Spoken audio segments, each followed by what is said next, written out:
pertempuran Sungai Tambak Beras dan kematian Ranggalawe. Jangan lupa di-subscribe dulu, agar selalu menyimak sejarah Nusantara berikutnya. Terima kasih. Assalamualaikum warahmatullahi wabarakatuh. Kisah dramatis pertempuran Sungai Tambak Beras dan kematian Ranggalawe mengisahkan tentang intrik dan pengkhianatan di dalam kerajaan Majapahit. Dalam narasi yang diabadikan dalam Pararaton, Ranggalawe, seorang pahlawan pemberani, memberontak terhadap kekuasaan kerajaan setelah diprovokasi oleh pejabat licik bernama Mahapati. Hal ini menandai awal dari konflik yang penuh dengan pengkhianatan dan perjuangan untuk keadilan. Latar belakang pemberontakan. Pemberontakan Ranggalawe dipicu oleh ketidakpuasan terhadap pengangkatan Nembi sebagai Rakrian Pati. Ranggalawe berpendapat bahwa jabatan Pati seharusnya diserahkan kepada Lembu Sora yang dianggapnya lebih layak dan berjasa. Ketidakpuasan ini semakin menguat ketika Ranggalawe menghadap Raden Wijaya di ibu kota, menyampaikan tuntutannya agar Sora diangkat sebagai Pati, menggantikan Nambi. Namun, meskipun Ranggalawe adalah keponakan Sora, Raja menolak permintaannya, dan Sora tetap mendukung Nambi.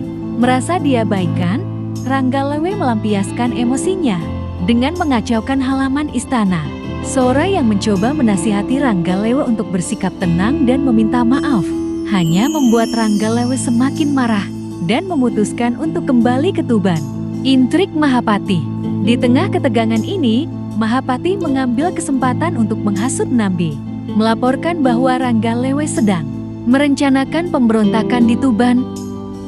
Dengan dukungan Raja, Nambi memimpin pasukan Majapahit, didampingi oleh Lembu Sora dan Kebo Anabrang, untuk menghukum Ranggalawe yang dianggap membangkang. Pertempuran di Sungai Tambak Beras. Ketika mendengar kabar tentang serangan yang akan datang, Ranggalawe segera mempersiapkan pasukannya dan menunggu di dekat Sungai Tambak Beras. Pertempuran pun pecah di sana. Ranggalawe terlibat pertarungan sengit melawan Kebo Anabrang di dalam sungai.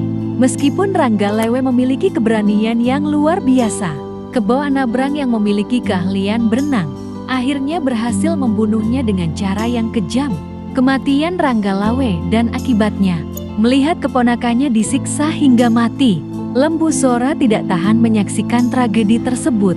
Dalam kemarahan dan kesedihannya, ia membunuh Kebo Anabrang dari belakang sebagai tindakan balas dendam.